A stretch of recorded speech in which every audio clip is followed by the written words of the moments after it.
Good afternoon. This is Woody Collins with Congo Helping Hands, and we are here to talk about uh, the Congo. We're talking about the Congo. And today's subject, we're going to talk about the World Teachers Day and what it means for Congo. And also, we're going to talk about the buildings and infrastructure that they are faced with, or the students are dealing with there in the Congo. So let's go ahead and get started. I hope everyone had a nice weekend and everything is going well. You're healthy. I think everybody, I know I have, been very appreciative of the schooling that I had and also the teachers. One of the things I was just thinking over the weekend after hearing a report about how a teacher really influenced a national leader, I thought about the teacher who really helped me and helped me with difficulties as a young child. And all those teachers, I can't remember them by name, but there's a few that I can always remember. But I really appreciate what has happened because a lot of us would not be where we are today without a good education. So that leads me to the Congo. What about our brothers and sisters and their kids over in the Congo? Do we still have the same respect and for them and their educational activities? Do we see the same perspective as they see? Until 2000, this school year that just ended, 2019, Congolese had to pay for two thirds of the schooling costs. So there was fees they had to pay. And being a poor country, uh, they could not pay those fees. So the World Bank had estimated that about 4 million children in the Congo was not getting an education. Those were both primary and secondary. So with the help of the World Bank, the country started school, free school for primary students. Started back in September of last year of 2019. However, we know what happened in, say, in March of 2019. But before that time, they had estimated 2.5 million students was there in school that would not have been in school if there was the system hadn't changed where they was getting free education.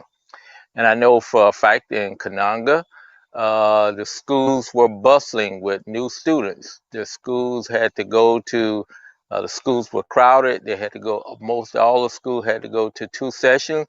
And if they probably would have went to 3 sessions if they'd have had electricity so that they can have a night session.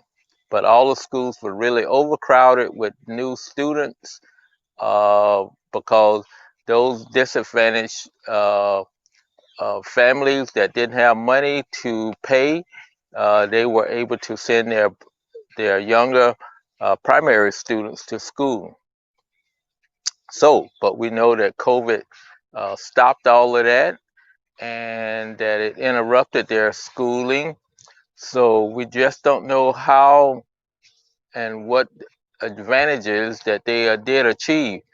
But one of the things that prior to this year, that the world 90% of the students was going to school in the world, but the Congo had only 67% of their students going to school. So as I said, there was 4 million students that was out playing around, getting into problems, and not getting an education. However, they did measure what type of education they was getting, and they had said that the quality of education was very low in the Congo, that even 10th graders, 10-year-old students that were 10 years old, they had trouble, 86% of them had trouble understanding a simple sentence and thing. So they were disadvantaged when they applied those standards across the world and said that 90% in the world could understand that, where only, uh, uh, you know, they they just couldn't understand it. So we had a long ways to go, and I say we, meaning to say that by working in the Congo, uh, the teachers who will, should be recognizing this day, not only had the opportunities of getting a um improvement.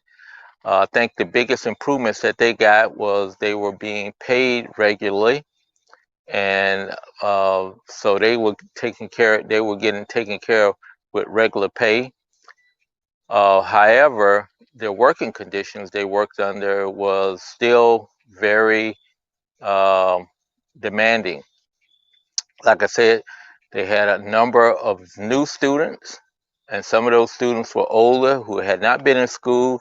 So therefore, the lower grades were very large, and so we know that the larger the classroom is, and with the higher number of students, the education uh, can go down, and in most cases go down when you have a larger class. We want smaller classes so that the teacher can give everyone the proper attention. Uh, Also, the the activities within the school, meaning say most of them did not have sanitary conditions, water, and everything. So that's another problem. A lot of them don't have desks, and there's virtually no books and thing in the schools. So those tools and buildings were in disrepair, uh, and that's if they had schools. I know when in Bulapay, when we went there in the rural areas, a lot of the schools were really in disrepair, and they were made out of mud and sticks.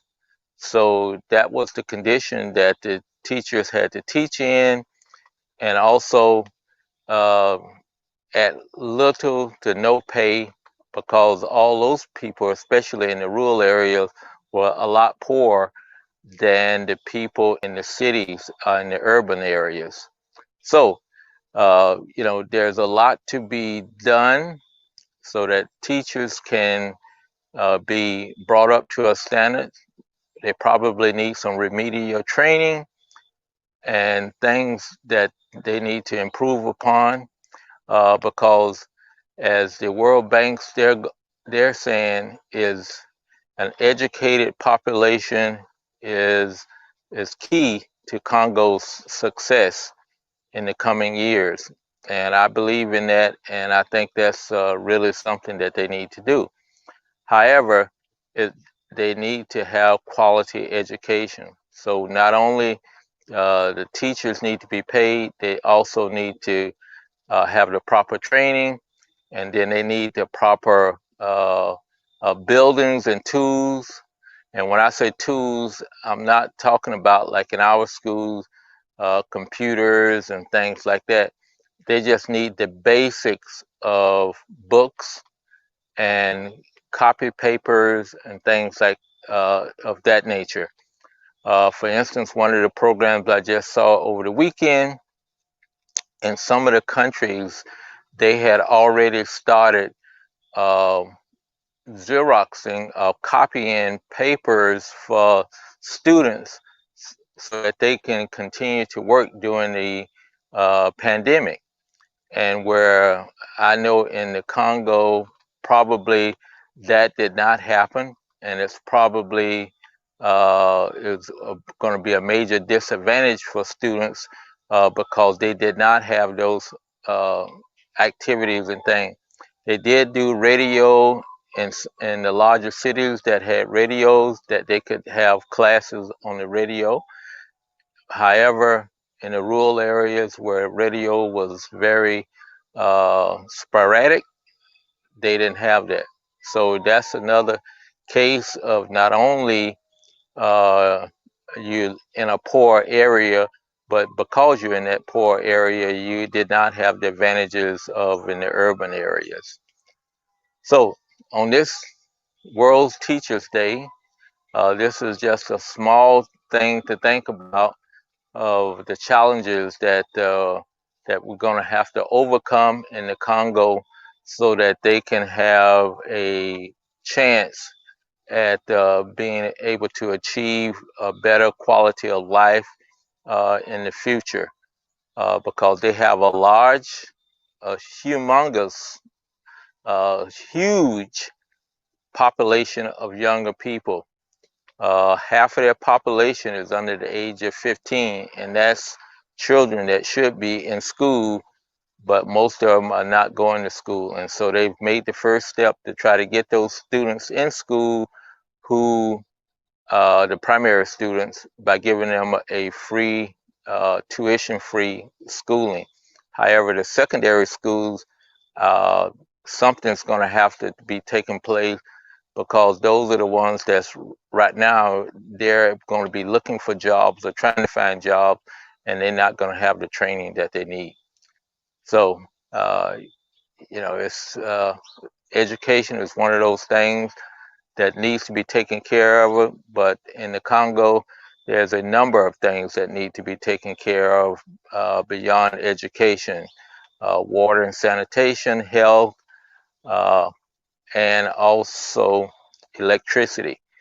Those are needed also. So thank you for taking your time and listening to me talk about the teachers and the schools in the Congo. And if you have a chance, think about your teachers and everything that you have achieved because you had good teachers, and reflect on that as we think about the teachers in the Congo and their students. So thank you again. And as always, I say, take care of yourself and take care of your family. Be safe and be blessed. And we will see you tomorrow at 3 o'clock